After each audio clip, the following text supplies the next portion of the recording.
like to know how he's doing. I don't exactly know.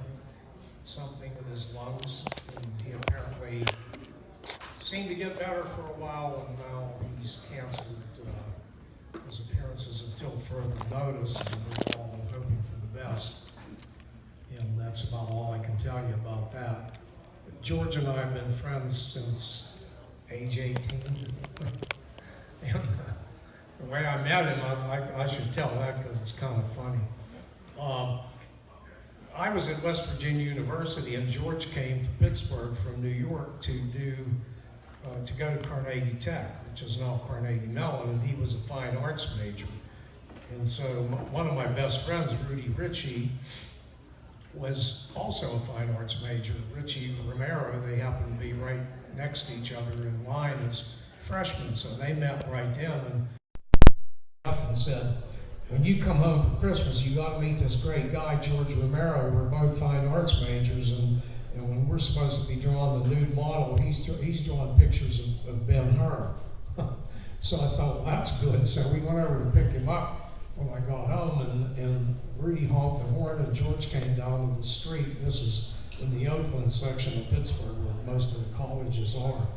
And George is wearing a big sombrero, 2 bandoleros full of ammunition, 2 pistolas, and a big drooping black mustache. And the reason he was dressed like that is because, I mean, just like Ben-Hur was one of his favorite movies, so he's drawing pictures of Ben-Hur, but he's supposed to be drawing the life model, and then he's also painting a mural of Ben-Hur in Rudy's bedroom, and Rudy's mother is letting him do that. And now, another of his favorite movies was Viva Zapata, and it's just a great movie starring Marlon Brando as Zapata, with a script by John Steinbeck, so George is now dressed like that. So we go to a Dairy Queen to get ice cream, and a girl took one look at him and slammed the window shut and wouldn't wait on us, so we just thought it was funny as hell. And Rudy said, well, you should have seen George last week. He was wearing tinfoil from head to toe. So I can't think of which science fiction movie had the shiny metallic character, but that was the movie he had just seen. But he was very good with this stuff. I mean, when he did it right. So anyway, we became friends from age 18, and I just always hooked up with the zany people, and he was one of them. George is extremely talented in many areas. He's a great portrait artist, great caricaturist, cartoonist. He could have been any of those things besides a filmmaker and a very good writer. So we've had a whole lot of fun and a lot of laughs over the years. When you are with George, you will laugh from beginning to end. Very, very bright, very witty. So we wish him the best. We also lost George Cassana, who's in my movie My Uncle John is a Zombie, which is almost finished, and he plays, I lampoon everything in this movie, and in that movie he plays Sheriff McClellan, who people want to prosecute him, claiming that he shot Ben on purpose. And even though there was a lot of black zombies and white zombies, he only shot the black ones. So he's in danger of going to jail after all these years. It's pretty funny. So, how we came up with the script, how many people don't know anything about that? Because I've done so many of these talks. Everybody knows all that about the screenplay? Well, I'll tell them anyway, I guess. Well, George and I were the 2 writers in our little company, which was called The Latent Image. And as soon as we slept on the studio floor and struggled, and a lot of times we worked 4 days without sleep and whatever it took to build up the studio and equipment. And we were the 2 that would sleep on the studio floor, or we would walk the streets and bash ideas around when everybody else went home. And then we bought this 35 millimeter camera from a motion picture lab, and it was a blimp Daraflex, and a blimp is an 80 pound housing whose only purpose is to seal the sound of the camera in so the grinding noise doesn't get on lip sync takes. Now you have self-blend cameras and things that are a lot easier like that one.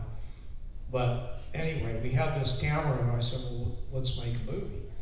And if 10 of us, you know, the 6 or 7 of us in the late image and some close associates kicked in $600 a piece, we'd have $6 grand. What could we do with that? We ought to be able to make a pretty good horror film, or at least better than these things we're seeing on Chiller Theater. So George got all excited, slammed, we're gonna make a movie, bang, slammed this. We were in a bar, you know, beer bottles and ashtrays flew all over the place, everybody staring at us. That was the beginning of the thing. And then we had to come up with a script. So George and I each had an editing room, and we each had a typewriter in our editing rooms. And so I said, well, whatever we do ought to start in a cemetery, because people find cemeteries spooky, whether even having Costello meet Dracula, you know.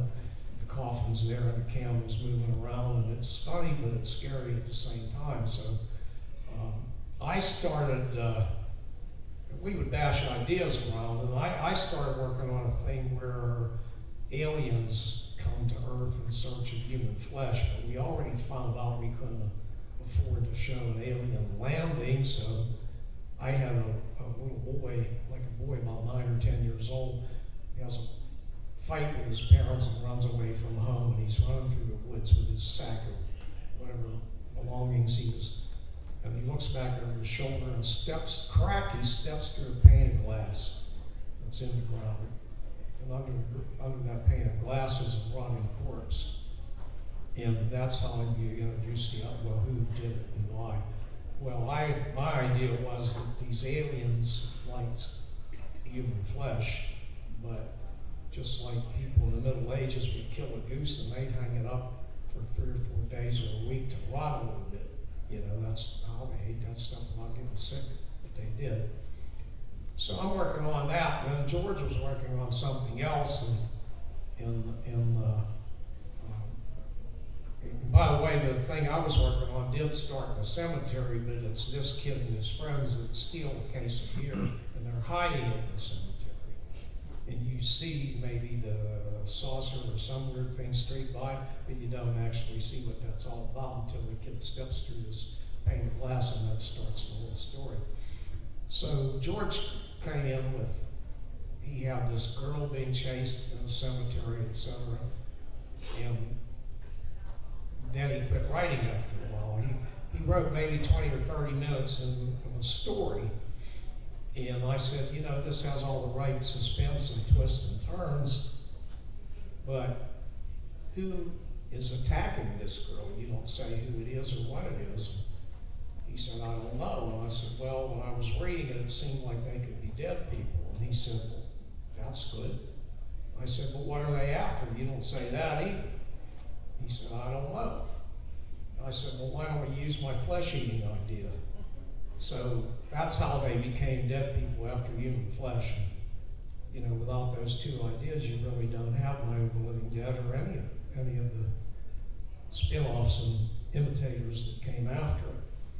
So then George got tied up with a commercial job, and the way we worked was if somebody couldn't finish something or whatever, somebody else just picked up the ball and ran with it, and I figured by this time it was April, and I figured, geez, summer's almost here. If we don't shoot this summer, we might never make our first feature film. And so I just took over the script writing stuff, rewrote what he wrote, put it in screenplay form, and then I wrote the second half of it myself with some, you know, input from other. We had scripting sessions and whatever, and then when it was done, George and I went out to Rudy's house, the same guy that introduced me to George, and he lived about 10 minutes from downtown Pittsburgh, so we went there. We were going to drink wine and grill steaks, and George was going to read the script. So he read it, and he said, something's wrong with it. Here, Rudy, you read it. So Rudy read it, and he said, well, it's fine, there's nothing wrong with it. It's good. So George thought for a few seconds. He said, I know what's wrong. It needs another siege.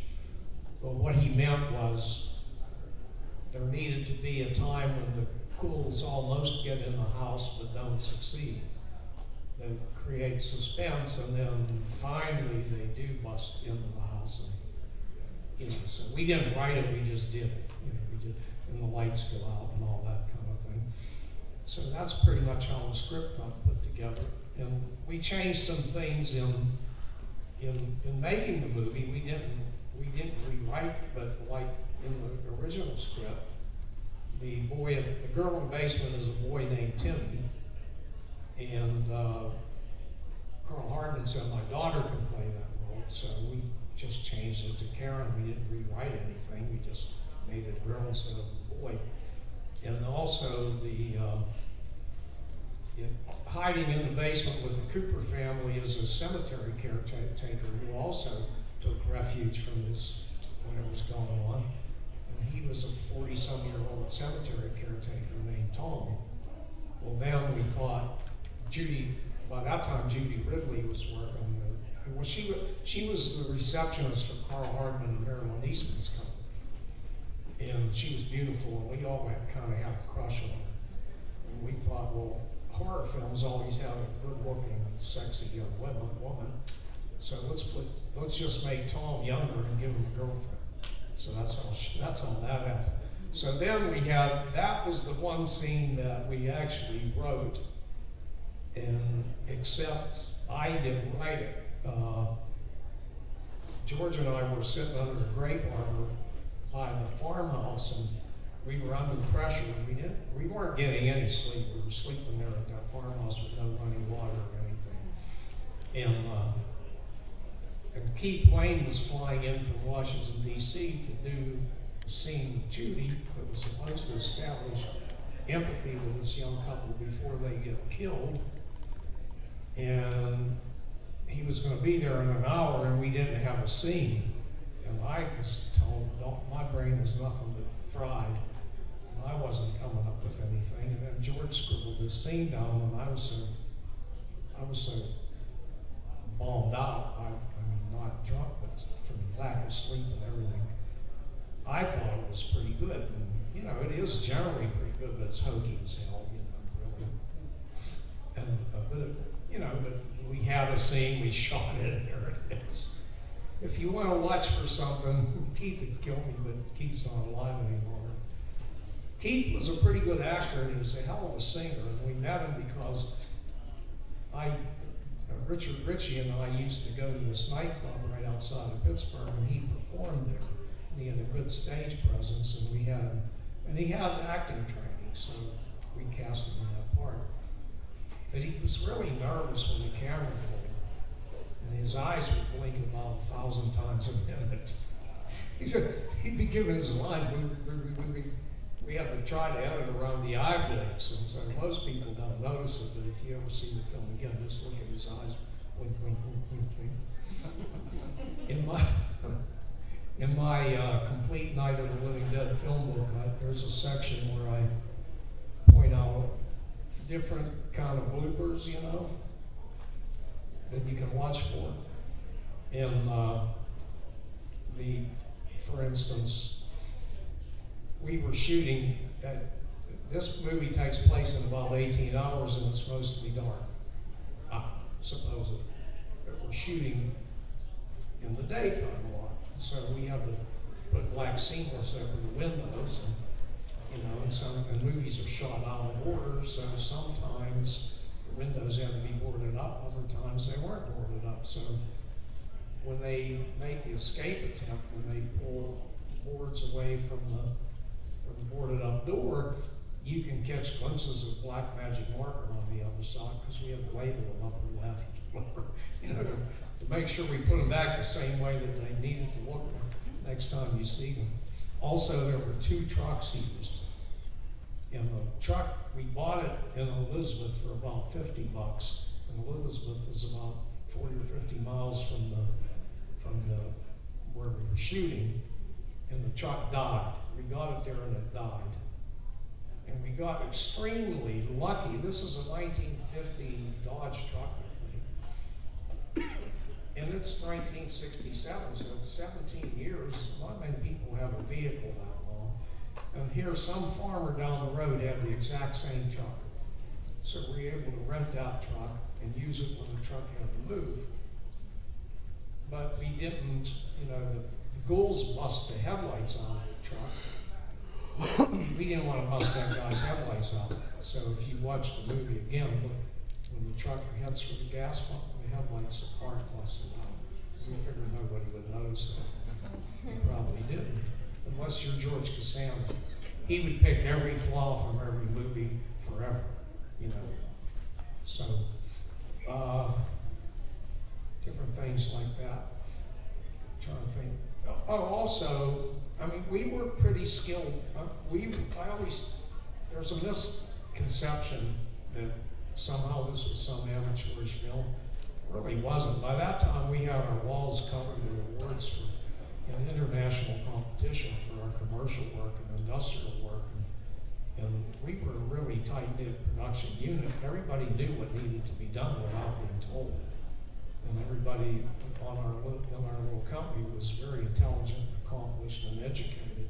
So, every TV spot, every industrial, every commercial, every film of every kind needs to be cast, it needs to be costumed, it needs to have locations or sets built, and, and scored and edited, and all the stuff that goes into a feature goes into all those films. And so we have done by that time hundreds of those of industrial commercial films. So you learn, and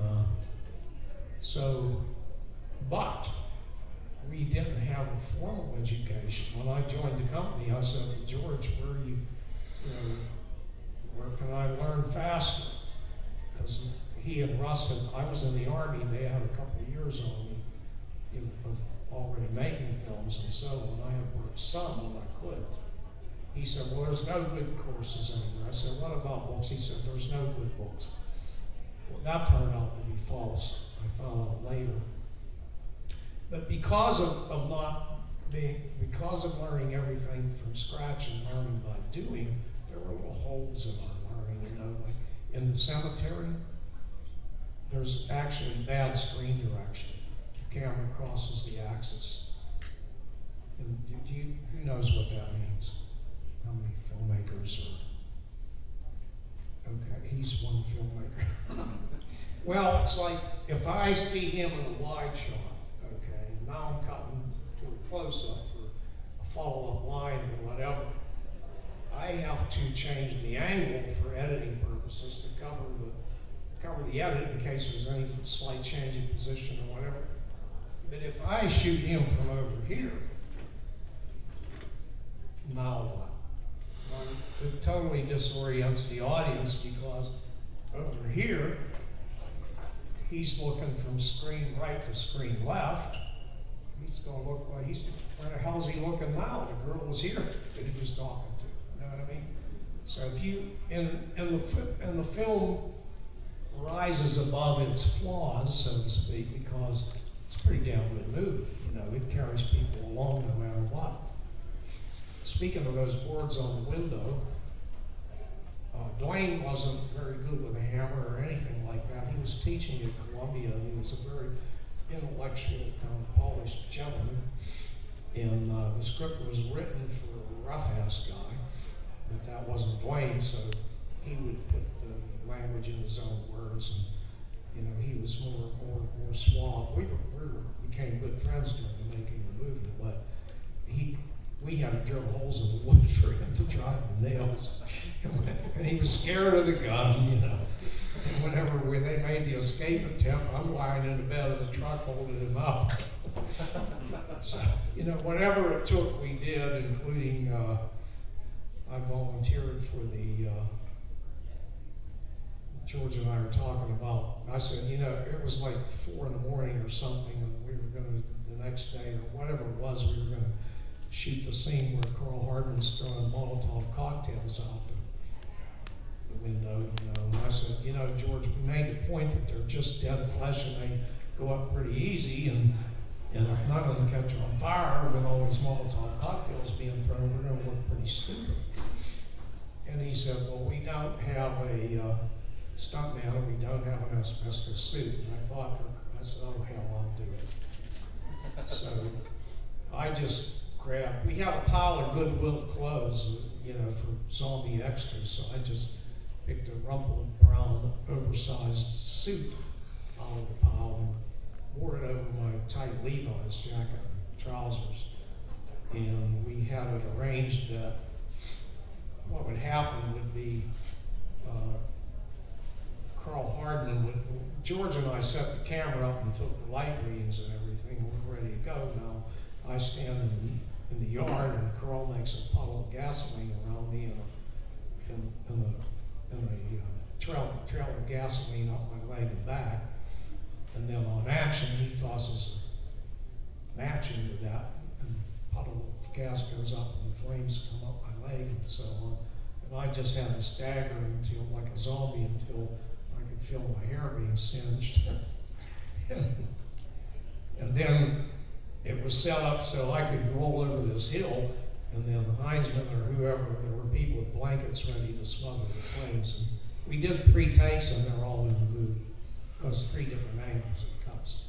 There were 3 different angles. So and Carl Hardman sitting on the stoops of the farmhouse, and I always remember the gleeful look he had on his face. I don't think he cared if I went up in flames. But that we were getting such a great stunt for our low-budget movie. Oh, I covered everything so well. I do have a couple. Social commentary has been very prevalent in a lot of George's films. Were you guys trying to do that by casting Dwayne Jones as essentially the lead, or is this a lot of retrospective thinking? It's retrospective thinking, which George bought into at one point. I mean, we wanted to make the best possible horror film we could, because we went to see all the stuff that came out, and everything was trite.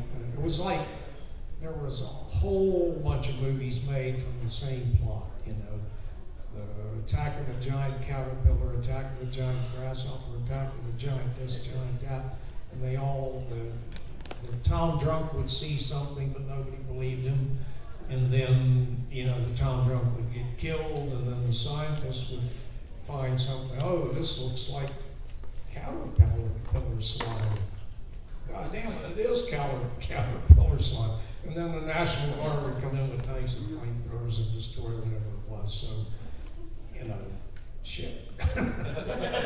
Always disappointed, just like you all are. If you see a bad film, you go with expectations. So we just talked a lot about making a horror film that for once gives horror fans their money's worth and pays them off the way they need to be. So the idea was that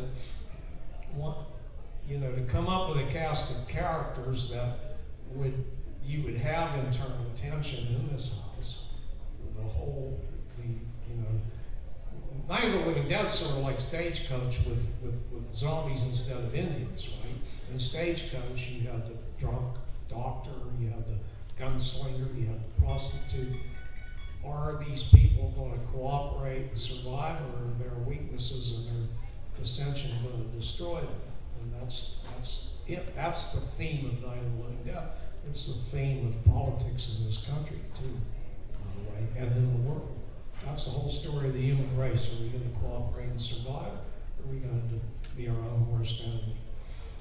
So, unless we had this premise, outlandish premise that the dead can come back and so on and turn on the living, then we wanted these characters to behave like real people would if such a thing actually happened. Because otherwise, you're going to drop the ball. It's going to be stupid, and there's going to be holes in your story, and people aren't going to buy into it. So that was what we were trying to do. And if you do that, I guess people can read into it certain things. But the sheriff isn't a redneck, really. I mean, he could be. We don't say whether he is or isn't. We don't know what his prejudices may be, or if he even has any.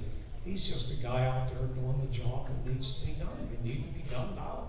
They need to be burned, and he's doing it. And this guy, some guy quite a ways back, wrote a British fellow for the British magazine Sight and Sound, and he's the one who came up with all these supposed social commentary things, and he even said you could hear strains of Old Black Joe on the soundtrack. Well, there's no such thing. And then George, in an interview one time, was going right along with that. And I said, George, you know, when you make a successful movie or a successful anything, people are interested in the truth. The truth is just as entertaining to them, more so than the falsehood. So just tell the truth. You know? So that's my attitude about it.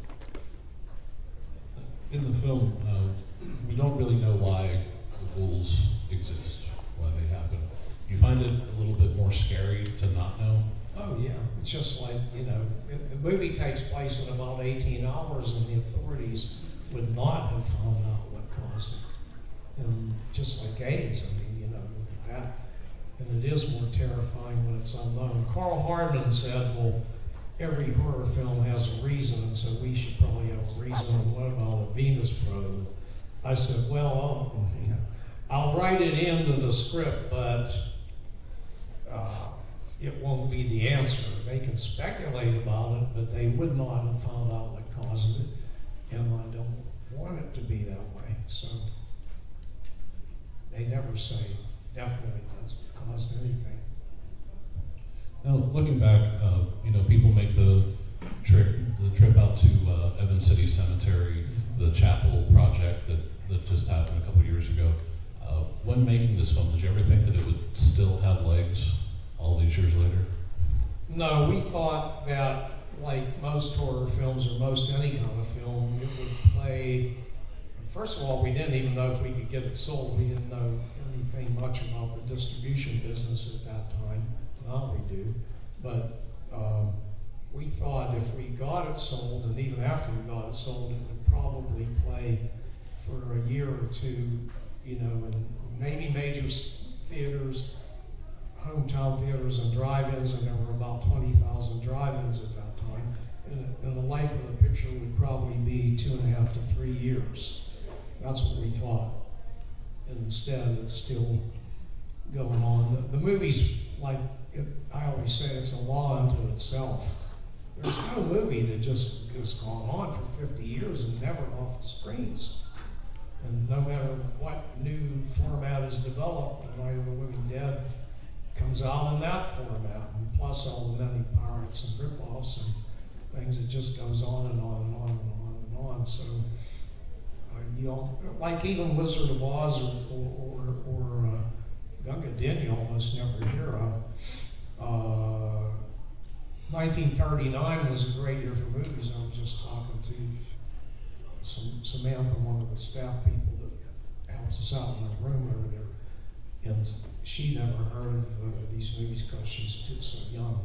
But like in 1939, you had Wizard of Oz, you had State Fair, you had Gone with the Wind, and Gunga Din, and a whole bunch of movies that are known as classics. And so what happens, every now and then there's a release of those movies, maybe 5 or 6 years apart. You know, Night of the Living Dead is the only one that just keeps going and it never stops.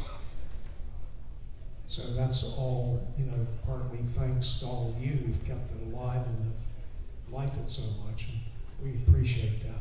And people say, well, it's an honor to meet you. And I'll say, no, it's an honor to meet you. We put our pants on one leg at a time like everybody else. Just because we write books or make movies, you know, we're just like you. And without you, we wouldn't have a career. So. One final question. You had mentioned My Uncle John is a Zombie. Tell everybody how they can follow up and see when that's coming out. Oh, it's kind of interesting how it started. Let me tell that. We got about a half hour left or something. Well, My Uncle John is a Zombie is a horror comedy, and I play the Uncle John character.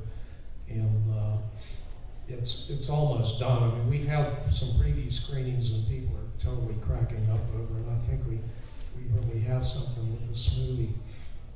But the way it started is I was Um, and my friend Rob Lucas, who co-directed with me because I was on camera a lot, Rob had gotten me into the Metallica festival at the Orion Festival in Belle Island in Detroit, and then I became friends with Kirk Hammett. Rob was already friends with Kirk, and was his videographer. So then they liked what I did, you know, just like I gave a talk like this, and they were real entertained, and they said, well, you're going to be invited to everything we do now. Suits me fine. And, so Kirk had an event in San Francisco, and the Epix TV channel was making a series of TV spots to promote their slate of zombie films that they were going to bring out. And so they did a commercial with me and one with Kane Hodder and Gunnar Hansen, Tom Savini, PJ Souls, and about 7 or 8 commercials. And they had me made up as a zombie, and they had this little script about I'm drinking beer in my hometown, and the door crashes in, and a horde of zombies comes at me, and when I wake up, I'm a zombie. Well, I ad-libbed after that about a half hour's worth of stuff, and the producer texted Rob and said, you know, Russo knocked it out of the park. And I was glad of that, you know, that they liked it. But then everybody liked that commercial so much, I thought, well, I'll write a full-length script. And the idea of it is that I'm like, I have a ditzy niece and a security guard dumbass nephew who's played by Gary Vincent, who's with me at the table. And they've kept me alive for 40 years and secretly feeding me. And you know what they'd have to be feeding me. And now, Sci-Fi, my niece, gets the idea that zombies are pretty well accepted now, and she should bring me out into public and advocate for zombie rights. There should be hospices, there should be treatment centers. They shouldn't just be gunned down and whatever. And so and now I get on television, and eventually I create a sensation. There's arguments over whether I'm a real zombie, whether I'm a fake, and then I get examined, and the doctor finds out I'm for real, and my blood's all coagulated in my veins, but yet I'm walking and I'm talking like I tell them that I get the right things to eat, and so I get my speech faculty back.